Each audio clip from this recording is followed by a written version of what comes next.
Hello, everybody. My name is Nat Hamilton. I'm with Maverick Knight Productions. And this week, I would like to talk to you about game concepts. I touched on it briefly last week, but that was more about high concept. What genre, what setting, could you pitch this in an elevator? That kind of thing. This time, I want to get really in depth with game concept work. The first thing I like to go into is your concept art. And that's the thing that most people think of. And it's where you can have a lot of fun. Especially if you're a visual person, you get to even starting in on the design a little bit. What does your world look like? What does the interface look like? What kind of visual story, what kind of narrative are you really getting across with your artwork? What artistic style? Do you want to go with a gritty realism? Do you want to go with a goofy, cartoony kind of art style? That's all fine. Art can be something that's absolutely amazing. You can just go as nuts as you want with it, or you can have something very specific in mind and just kind of dial it in until it's nice and perfect.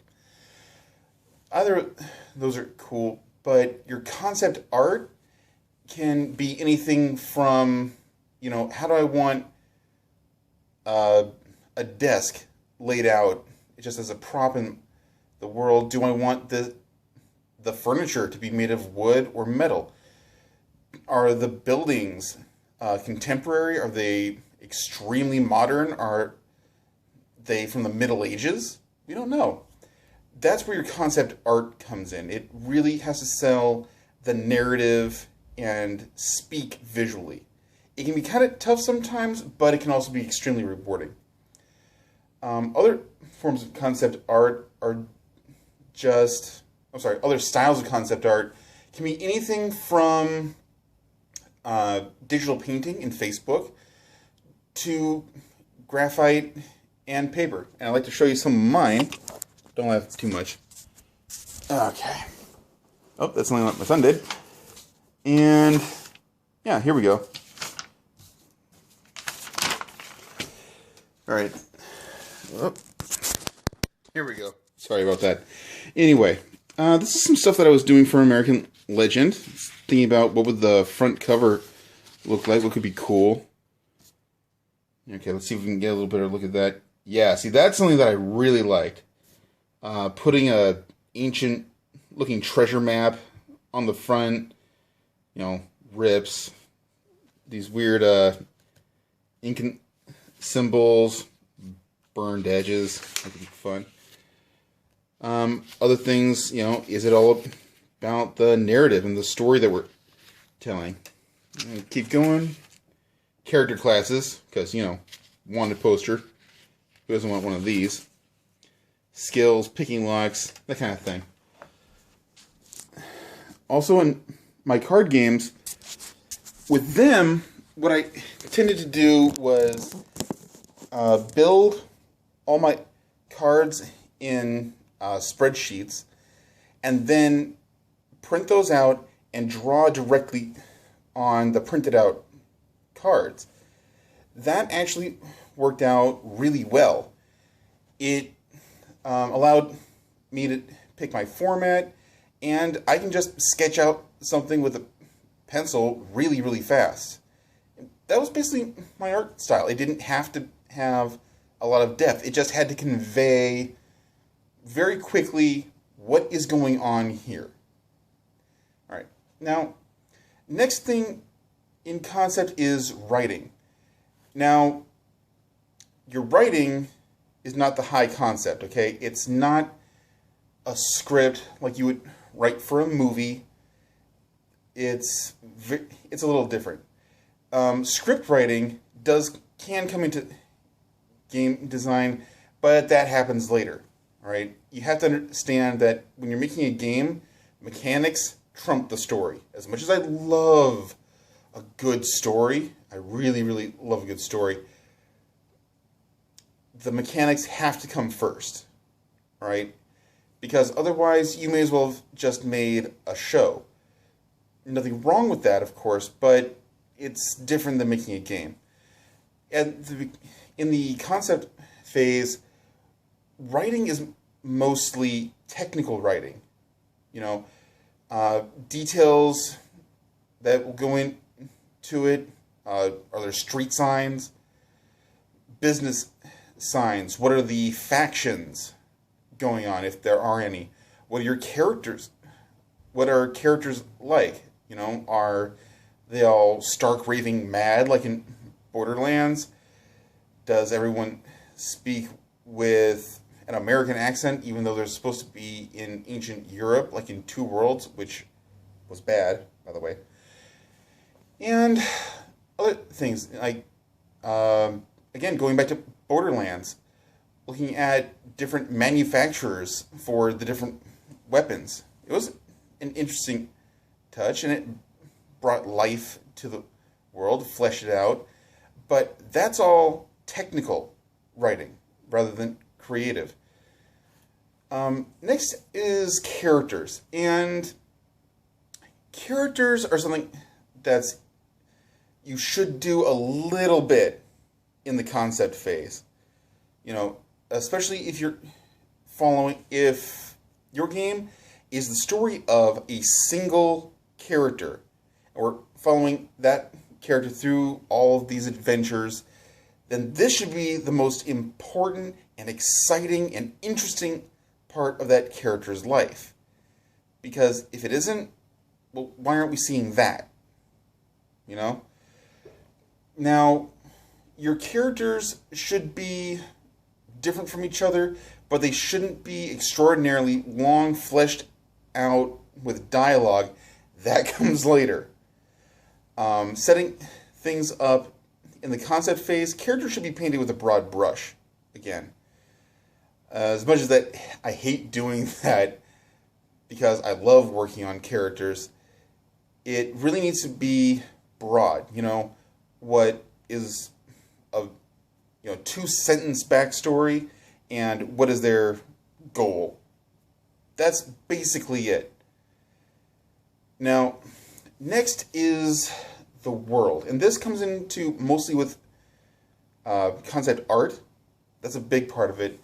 But the world, it needs to be the narrative. You know, it needs to be telling you a story of what is and what was, what could be. You need to be getting a sense of that as your character walks through it. All right? It's things like in The Last of Us. You know, you see buildings that are crumbling down, and yet all the business signs are still readable. There are very few people scraping a living off the concrete, but the older ones are all downcast and sad because they remember the world that was. While the younger kids are actually kind of adapting pretty well. God, kids are resilient.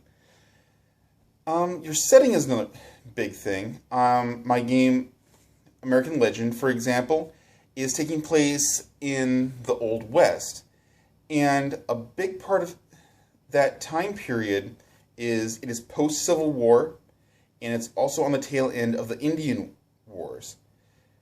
The Transcontinental Railroad is going on. The Industrial Revolution is either happening or it's right around the corner.